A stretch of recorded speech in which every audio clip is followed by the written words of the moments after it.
So here we are then. This is my brand spanking new Tikka T3x Hunter, which I've been waiting a very long time for.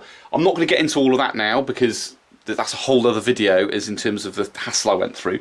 But I ordered it about a week or so ago, pretty much just got it, taken it down the range, and here we are, to be honest. Looking at it more closely, this is really my first impressions, because obviously, you know, I can't do a full review. But as you can see, it's got a beautiful walnut stock, very nice, very generous butt pad, although it doesn't recoil too badly, to be honest. You know, it's not like a 308, even though it's the same sort of cartridge size. But yeah, it's pretty smooth shooting, to be honest. It comes with swivel studs, which is very nice. It comes with the connectors for your sling, which was a surprise, to be honest. So that was a nice sort of benefit. And yeah, blued steel. Again, that was sort of my preferred option, really. You've got the bolt here, stainless steel. It comes out with a button on the side, so none of that pulling the trigger business. You just press this button, and that comes out fairly easily. You can see on the bolt, the original Tikka, this was plastic, and this is all metal now, so that's a sort of, you know, just a nice improvement. You've got a cocking indicator on here, which shows that it is ready to fire. Not that you really need it, just keep your finger off the trigger, to be honest. And you've got some nice sort of weird red anodized steel inside the bolt, which I guess that's the extractor, isn't it? Yeah. So I'm not sure why that's like that, but yeah, looks nice. So you stick that in. You've got the safety here. Again, just like the old Tikka. When that safety's on, that's completely locked down. Nothing will move the bolt at all. I mean, you know, it's a nice enough safety. It would be nice, to be honest, because there are certain rifles out there where the safety actually has 3 positions. So you've got the safety on fully, and then the bolt's locked like it is on here, but then you've got the safety kind of half on, so it can't fire, but you can still rack the bolt. So if you want to, you can put the safety on, and then you can open the bolt and clear the gun. Obviously, as it is with a rifle like this, as where most rifles are like, to be honest, you have to take the safety off in order to unload it, which isn't necessarily overly safe, but frankly, you know, if you just keep your finger off the trigger, you won't have any problems, really. And then obviously, safety off. Now, on the floor plate on this, it is still all plastic, just like the old Tikka. But being a Tikka, and that's a wonderful thing about Tikkas, is they're so popular here in Europe. It is almost like the sort of Ruger 1022 of the stalking rifle world. So you can customise almost everything, different stocks, everything. I mean, this bit here can be replaced quite easily. There's a company that you can buy that part, which I probably will at some point. It's got a 3-shot magazine. And something you might notice that's fairly interesting is, you see that bit blocked off here? You might wonder why that is. Now, obviously, being the size it is here, it would be fine for a 243 or a 308, because it's basically the same cartridge. But this magazine with a different follower, and with that bit removed, not in terms of you manually do it yourself, but in terms of from a manufacturing point of view, it means essentially that same part can be manufactured for anything up to a 3006, or you know, it could be 300 Win Mag or whatever.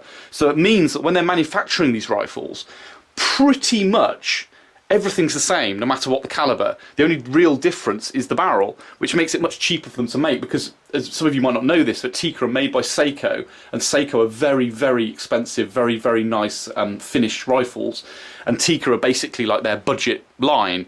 Now, if you buy a Seiko, it is always built from the ground up as a sort of bespoke gun for that caliber. With these, because they're effectively multi-caliber, they can manufacture them much more cheaply, and you can get a good, you know, a good rifle for your money. Having said that, this still costs me 970 quid, so it's not the cheapest gun in the world, and they have gone up in price. Now, they say that's partly down to the fact that they have improved them, they've improved the trigger and things, but also it is, frankly, you know, the sort of the value of the pound and things ever since Brexit and all of that. And personally, obviously, being a Brexiter, as you all know, that's a price I'm happy to pay, because it's worth it for a bit of freedom. But anyway, I'm not going to go into politics right now. In terms of the trigger, it's very, very nice. It's got a really crisp break to it, and as it comes out the box, it's £3. and you can reduce that to £2 if you want. But the only thing that's a bit annoying is if you do want to reduce it, you have to take this floor plate off, take the action out of the stock, and then basically up here there's a screw, or like a grub screw, that you can undo, and to stop it coming out too far, there's another screw here to block it as you undo it, and if it's touching, that's £2. So I'll probably take it to, like, I don't know, £2.50, maybe a little bit lower. But that's something for another day. But to be honest, it's been shooting very well anyway, and that's the beauty of the 243 as a caliber, because it really screams out of there. It's like 3,500 feet per second, so excuse me. Even if you do pull the shot a little bit, you know, frankly, that bullet is out of the barrel before you know, a blink of an eye, to be honest. I've married this with a Schmidt & Bender scope, and again, this was actually surprisingly expensive, to be honest. It's a fixed 6x42 scope, so there's no adjustment on the zoom at all. It's got optical. No, what is the word? Yeah, ocular parallax, like focus for that lens. No adjustments here though for range, unless you can unscrew this apparently, and you can physically adjust the glass if you want to adjust the parallax. But as it is, it's set from anything between about 50 and 150 meters, so it should be perfect really for shooting deer and foxes and that sort of thing. And being 6x zoom, it's almost the perfect compromise between enough zoom just to be able to see what you're looking at, but also nice quick target acquisition for quick shooting. So it should be great. Although obviously at the moment this isn't a full review. This is my first impressions, but that's my intention anyway. Got a nice barrel, 20 inches, which was shorter than I expected, if I'm honest. And as you can see here, it's threaded for a moderator, which I will get at some point. I'll probably end up getting a Wildcat, something like that. You know, but you're talking like £200 to £300 for something decent. And obviously I've had to shell out a lot of money for this, so I'll have to save up a little bit more, I think. I would love to have the cartridges here to show you, but I've shot them all. Even though this is halfway through the video, it's kind of, I've had to redo this bit, so there we are. But ammo is very expensive in this caliber. You're talking, if you buy PPU ammunition, it's like Serbian ammunition, you're talking around about £14 for 20 rounds, but not a lot of places sell it. A lot of places will only sell your premium Federal and Hornady and all those sorts of makes. And I was phoning around somewhere today to see if I could get some ammo, you know, locally to my work. And the lowest price that local gun shop had was about £26 for 20. So you're talking a lot of money. £14 sounds a lot nicer. I'd rather buy 2 boxes of ammo than 1 for the same amount of money, frankly. But there we are. Anyway, we're down the range. Well, we're not now, but we will be, or we kind of are. Let's see how it performs at 50 meters.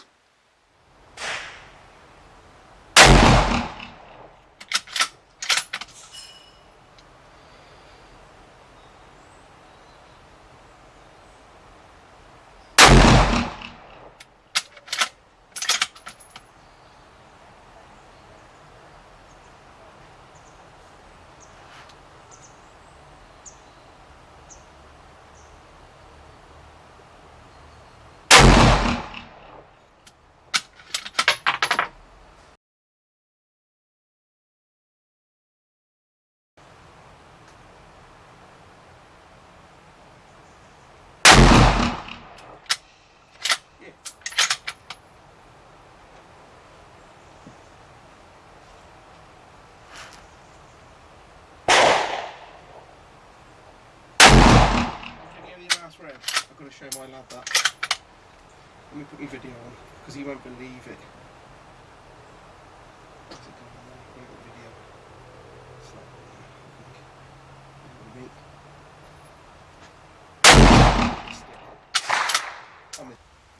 So yeah, not too bad. You see, this is the first group here. As you can see, that is definitely my shooting, rather than the scope being off, because it's sort of all over the place a little bit. It does take a while just to get your breathing right and just get comfortable. But the second group,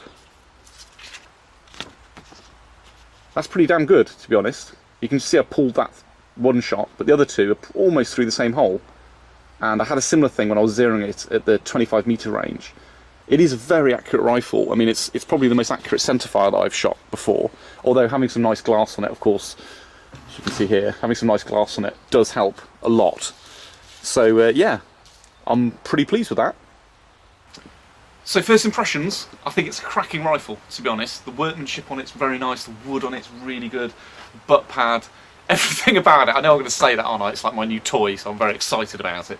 And I have been waiting about 5 days just to shoot it, to be honest. That's the trouble really with it getting dark so early at the moment. But that is, you know, there is an advantage to that because it means I can go out and do some lamping soon. So watch this space. I've got a few other plans. I've got a permission with some row on it.